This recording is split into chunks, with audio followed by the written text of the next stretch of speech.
देवकी उसका विवाह कर देते, तो वसुदेव जी से उनका विवाह तय करते, और वसुदेव जी से विवाह तय करने के पश्चात सुंदर विवाह हुआ, और उस विवाह में उसने देखा तो अपनी बहन के को विदा करने के लिए स्वयं रथ की लगाम पकड़ ली। लोगों ने देखा, अरे हम तो ऐसे ही महाराज कंस को क्रूर समझते थे, महाराज कंस तो बड़े धर्मात्मा हैं, देखो देखो अपनी बहन को विदा कर रहे हैं स्वयं रथ चलाकर।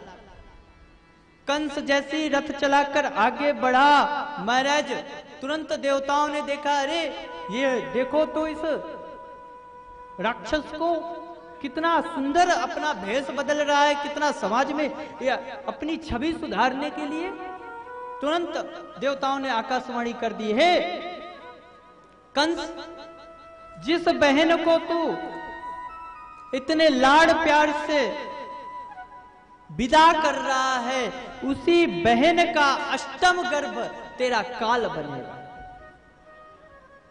तुरंत एक ही मिनट में महाराज तुरंत पूरा समय बदल गया। तुरंत वह कंस जो अभी रथ की लगाम पकड़कर जा रहा था, तुरंत तलवार खींच ली, अपनी बहन के केस को पकड़ा और महाराज तुरंत रथ से खींच लिया और तुरंत मारने को उद्यत हुआ।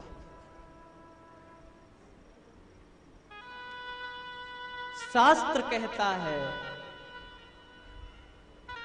स्त्रियों के केस दो बार खुले। एक महाभारत के समय में द्रौपदी के केस खुले और महाभारत जैसा युद्ध हुआ, कौरवों का सर्वनाश हो गया। और एक जब मां देवकी के केस पकड़ के खींचा गया, कंस ने मैया देवकी के गर्भ के केस पकड़ के खींचे, तब भगवान का अवतार हुआ और भगवान ने कंस का वध किया। शास्त्र कहता है, स्त्रियों का कभी केस खुले नहीं होने चाहिए। जब जब केस खुले तब तब भगवान ने अवतार लिया। पर आज के समय में महाराज एक फैशन बन गया। शास्त्र कहता है, सुहागवती स्त्री के बाल कभी नहीं दिखने चाहिए, हमेशा घूंघट बाल तक हमेशा पल्लू रहना चाहिए। कभी भी आप पुरानी माताओं को देखोगे ना, हमेशा घूंघट यहां तक रहता। जब जब केस खुले हैं तब तब भगवान अवतार लेते थे, पर महाराज कलयुग में सभी खुला बाल, भगवान भी अवतार लेना बंद कर दिया, जाओ नहीं ले जाओ। तो शास्त्रीय परिप्रेक्ष्य से बाल हमेशा बंधे हुए होने चाहिए। इसके कई कारण हैं। भोग कभी बनाना चाहिए, कभी खुले बाल से भोग नहीं बनाना चाहिए, हमेशा बालों को बांधने के बाद ही भोग बनाना चाहिए। तो कथा आती है, तुरंत कंस ने तलवार निकाल ली, तलवार निकाल के मारने के लिए उद्यत हुआ। तुरंत वसुदेव जी ने हाथ पकड़ लिया, अरे राजन क्या करते हो, अपनी बहन को मारोगे? जिस बहन का तुमने अभी अभी कन्या दान किया है, जिसकी पैपूजी की है, और विवाह के समय तो लक्ष्मी के समान होती है कन्या, और तुम उस कन्या को मारोगे किसके भय से? मृत्यु के भय से। अरे ये मृत्यु है क्या? मृत्युर्जन्म वताम वीर देहे न सहजायते अद्यवाब्द सतान सेवा मृत्युर्वै प्राणी नाम ध्रुवा।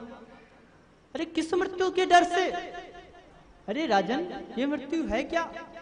जन्म और मृत्यु के समय का यह जो जीवन चक्र है, इसी को तो जीना कहते हैं। आप कब जन्म लोगे, कब मरोगे, ये कौन जानता है? आपने कब जन्म लिया, कब मर जाओगे, किसे पता? पर आपने इस जन्म और मृत्यु के समय में क्या किया, ये सब जानते हैं। इसलिए आपके जीवन में एक कलंक लग जाएगा। बड़ा राजा बनता था, एक अपनी बहन को मार दिया। कंस ने कहा, आपने सुना नहीं, आकाशवाणी ने क्या कहा, मेरा काल, मेरी बहन का अष्टम गर्भ होगा, और मैं अगर देवकी को छोड़ दूं तो ये मैं तो मूर्ख कहलाऊंगा। वसुदेव जी ने कहा, राजन आपको आपकी बहन से कोई दिक्कत नहीं है ना, आपको उनके अष्टम गर्भ से दिक्कत है। एक काम करो, आप मेरा विश्वास करो, आपकी बहन के जो भी पुत्र होंगे मैं तुम्हें लाकर दे दूंगा, पर देवकी को छोड़ दो। शास्त्र कहता है पति को पति कहलाने का भी अधिकार तब है जब वह अपनी पत्नी की हर तरह से रक्षा करे। वसुदेव जी ने भी कह दिया, कंस ने कह दिया कि अगर आपको, मैं आपकी बात मानता हूं, पर जब तक आपके 8 पुत्र नहीं हो जाएंगे आपको मेरे साथ मेरे यहां कारागृह में रहना होगा। सुखदेव जी, वसुदेव जी ने कहा ठीक है। एक समय में वह पल बदल गया, जिनका विवाह हो रहा था उनके हाथों में हथकड़ियां लग गई, तुरंत कारावास में डाल दिया। धीरे धीरे समय व्यतीत हुआ, पहला पुत्र देवकी के हुआ जिसका नाम कीर्तिमान था। कीर्तिमान का जन्म हुआ, वसुदेव जी कंस के पास लेकर आए। कंस ने कह दिया ये मेरा काल नहीं है, आप इसे ले जाओ, जब अष्टम पुत्र हो तो मेरे पास ले आना, मैं सिर्फ उसे मारूंगा। नारद जी का दिमाग घूमा, नारद जी ने मन में विचार किया इस पापी का पाप का घड़ा कैसे भरे। नारद जी आए और आकर तुरंत उन्हें कहा, कंस को कहा, लाइन खींचकर बताई कि कौन सी 8वीं है कौन सी पहली है, उसको भ्रमित कर दिया और उस कंस के मन में डाल दिया। सो कंस तुरंत देवकी के यहाँ पधारा और देवकी के पहले पुत्र को पकड़कर तुरंत महाराज जमीन पर पटका और वहीं पर राम नाम सत्य हो गया। धीरे धीरे करके महाराज देवकी के 6 पुत्रों को कंस ने मार दिया। 7वें गर्भ के रूप में, 7वें के पुत्र के रूप में जो माता देवकी के गर्भ में जो बालक आया, भगवान ने मन में विचार किया ये तो हमारे लक्ष्मण जी हैं, शेषा अवतारी है, और मामा जी जन्म लेते ही मारने आ जाते हैं, क्या करें, इनके बिना तो हमारी लीला हो नहीं सकती। तुरंत भगवान ने योग माया को आदेश दिया।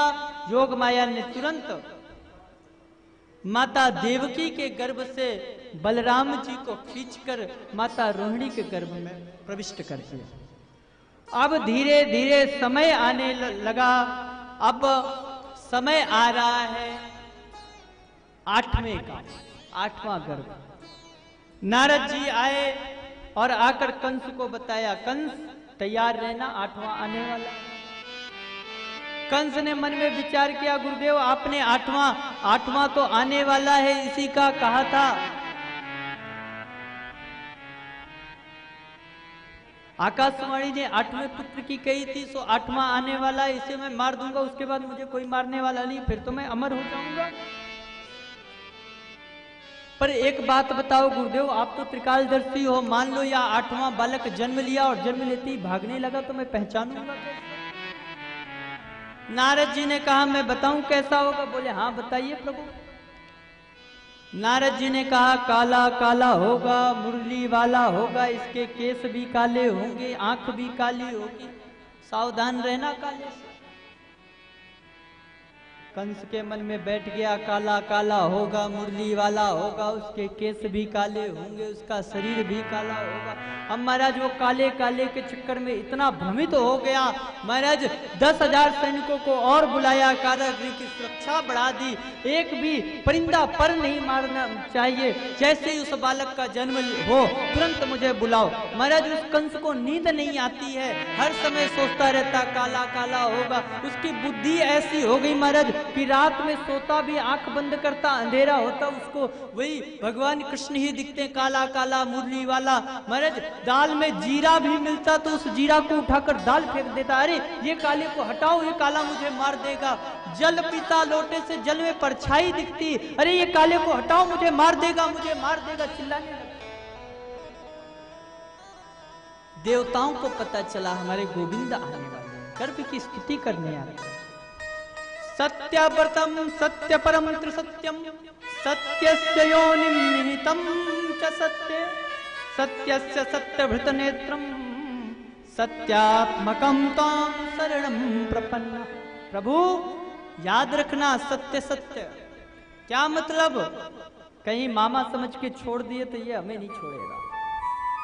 सत्य याद रखना, आपने हमें वचन दिया था कि आप जन्म लोगे, जन्म लेने के पश्चात आप इस कंस का उद्धार करोगे।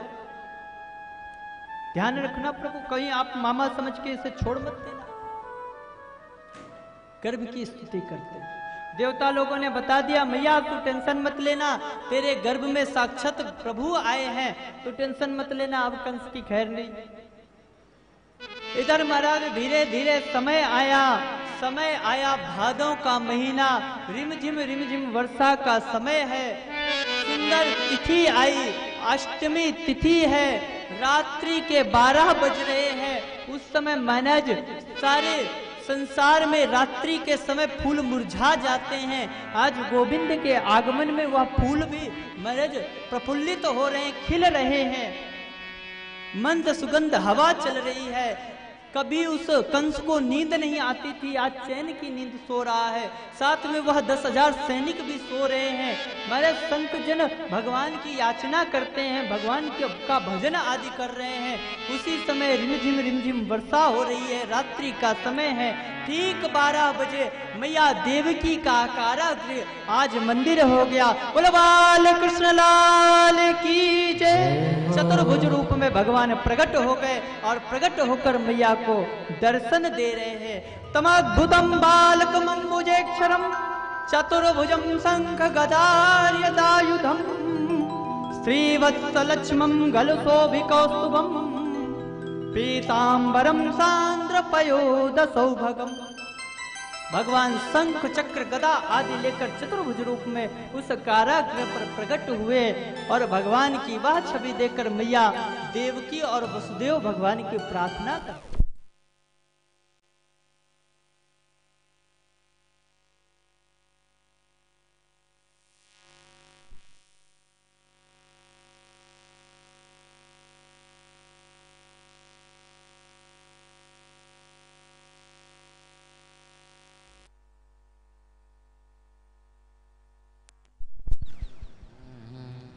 बोली जय श्री कृष्ण।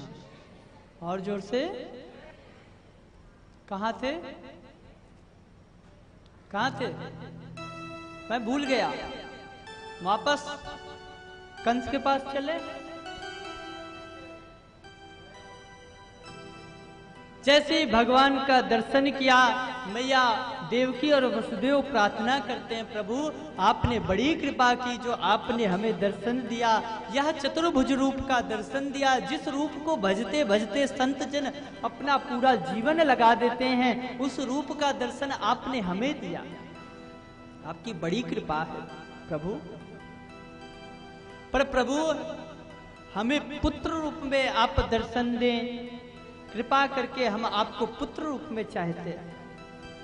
भगवान ने उन्हें पूर्व जन्म की कथा सुनाई। आप लोगों ने पूर्व जन्म में मेरी बड़ी तपस्या की थी, आपने मांगा था कि आपके जैसा पुत्र हम चाहते हैं, तो मैंने भी कह दिया आप सरिस खोजऊं कहूं जाए। मैं अपने जैसा कहां खोजने जाऊंगा, मैं ही आपका पुत्र बनकर आऊंगा। सो माता मैं ही आपका पुत्र बनकर आया हूं। आप चाहिए कंस को बता दीजिए, मामा कंस को हम उद्धार अभी कर देते हैं। माँ देवकी ने कहा प्रभु हमने आपको पुत्र रूप में अवतरित होने के लिए कहा है, आप तो पिताजी बनकर पधारे हो, ये चतुर्भुज रूप में कैसे बालक होता है? हम भी आपको लाड़ लड़ाना चाहते हैं, प्रेम करना चाहते हैं, आप बालक रूप में अवतरित हो। माँ देवकी की बात सुनकर कन्हैया बोले देखो हम बालक बन जाएंगे, पर हमने मन में विचार किया कि मामा जी जन्म लेते ही आ जाते हैं मारने के लिए।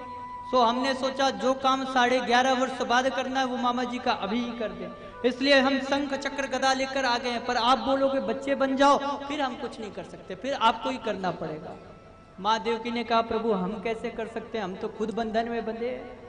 ठाकुर जी ने कहा एक बार आप बंधन के लिए आप मेरी शरण में आकर तो देखो, बंधन अपने आप छूट जाएंगे। क्या मतलब? प्रभु ने कहा प्रयास करो, तुम एक बार प्रयास तो करो, मैं पग पग साथ चलने के लिए तैयार हूं। तुरंत भगवान छोटे से बालक बन गए। मैया देवकी ने तुरंत सूप में कन्हैया को लिटा दिया। सूप में लेकर जैसी वसुदेव जी आगे बढ़े, उनकी पैरों की बेड़ियां छूट गई, हाथों की हथकड़ी छूट गई, और जैसे जैसे वसुदेव जी चलने लगे वैसे वैसे एक एक करके द्वार खुलने लगे। और जैसे जैसे आगे बढ़े महाराज वो 10,000 सैनिक खर्राटे मारकर सो रहे हैं, और वसुदेव जी लेकर आगे बढ़े। यमुना नदी के किनारे आए। यमुना जी के किनारे जैसे ही प्रभु को लेकर वसुदेव जी आगे आए, वैसे ही रिमझिम बारिश होने लगी। आगे थोड़ा बड़े यमुना नदी में तो यमुना जी धीरे धीरे बढ़ने लगी। घुटमन से कमर तक, कमर से छाती तक, छाती से गर्दन तक। प्रभु ने नीचे झांक कर देखा, अरे ये क्या कर रही है?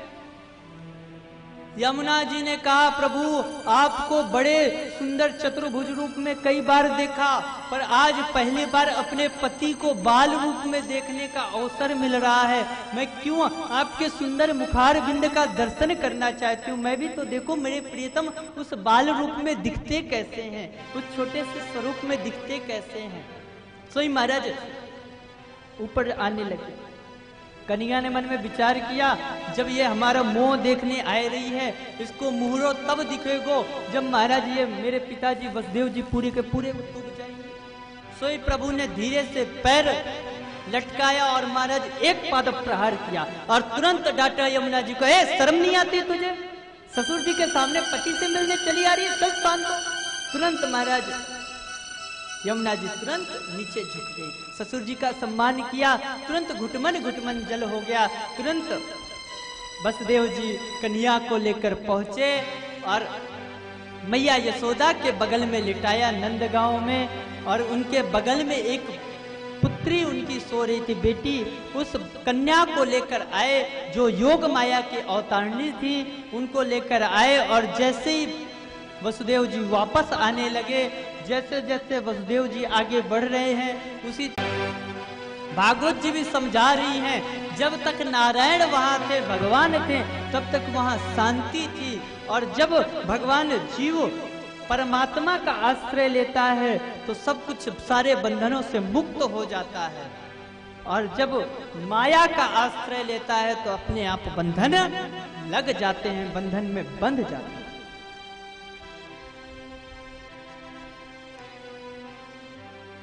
2 मिनट के अंदर वहां अशांति फैल गई।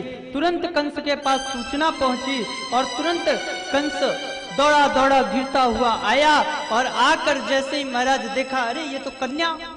फिर मन में विचार आया, कहीं इस कन्या के गर्भ से मेरा काल ना हो जाए। तुरंत उस कन्या को पकड़ा और महाराज जैसे ही पटकने को हुआ, तुरंत उस माया रूपी कन्या तुरंत उसके हाथ से छूटकर आकाश मंडल में चली गई और तुरंत आकाशवाणी कर दी, अरे दुष्ट पापी, तू मुझ जैसे निरपराध बालकों को की हत्या करके तुझे क्या प्राप्त हुआ? तुझे मारने वाला तेरा काल तो इस ब्रजमंडल में जन्म लेकर आ चुका। कंस ने हाथ जोड़कर कहा, देवी या तो बताते जाओ किस रूप में कहा जन्म लिया, किसके यहाँ जन्म लिया? देवी ने कहा, ये नहीं बताऊंगी, ये तो खुद से। अब महाराज कंस ने तुरंत अर्जेंट मीटिंग बुलाई, बड़े बड़े राक्षसों को बुलाया। इधर होने लगी अर्जेंट मीटिंग, किस तरीके से इसे मारा जाए, पकड़ा जाए, किस तरीके से क्या क्या किया जाए।